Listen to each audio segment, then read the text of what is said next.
جی، پاکستان تحریک انصاف نے جلسے کرنے کی بجائے احتجاج کرنے کا فیصلہ کیا ہے۔ پاکستان تحریک انصاف کے لیڈروں نے اپنے کارکنان کو پیغام پہنچا دیا ہے۔ کل راولپنڈی میں جو جلسہ ہفتے کو ہونے جا رہا ہے 28 ستمبر کو، اس میں پہنچیں، پورے پاکستان سے پہنچیں۔ اب جلسہ نہیں، احتجاج ہوگا۔ پاکستان تحریک انصاف کے لیڈروں نے جلسے منسوخ کر کے اب احتجاج کرنے کا فیصلہ کر لیا ہے۔ جو ان کے لیڈر عمر ایوب صاحب، امین گنڈا پور صاحب اور دیگر جو ان کے لیڈران ہیں، انہوں نے شہر شہر گلی گلی میں اب احتجاج کرنے کا فیصلہ کر لیا ہے، جس کے لیے کل جو راولپنڈی میں جلسہ ہونے جا رہا ہے اس میں کارکنان کو ہدایات جاری کی گئی ہیں۔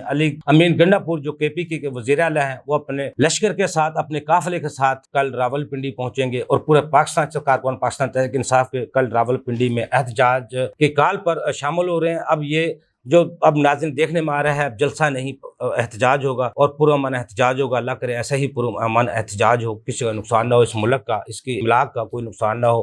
احتجاج کریں۔ پاکستان تحریک انصاف کے لیڈروں کا کہنا ہے جب تک عمران کی رہائی ممکن نہیں ہوتی وہ اپنا احتجاج جاری رکھیں گے، لیکن بات احتجاج تک رہے تو وہ بہتر ہے، کیونکہ حکومت اور آپس میں ایک دوسرے کے گتھم گتھا ہوں، کارکنان ایک دوسرے کا نقصان کریں، اس ملک کا نقصان کریں، وہ کسی کا نقصان نہیں ہوگا، ہمارے ملک کا نقصان ہوگا، ہمارے شہر کا نقصان ہوگا، ہمارے بھائیوں کا نقصان ہوگا۔ اس نقصان سے بچیں، جلسے کی بجائے احتجاج کریں، جلسہ کریں، لیکن کوئی نقصان کرنے سے گریز کریں۔ کل پاکستان تحریک انصاف کا جو پاور شو ہونے جا رہا تھا، اب وہ احتجاج میں بدل گیا ہے۔ اب دیکھتے ہیں کل کا احتجاج کیا رنگ لاتا ہے۔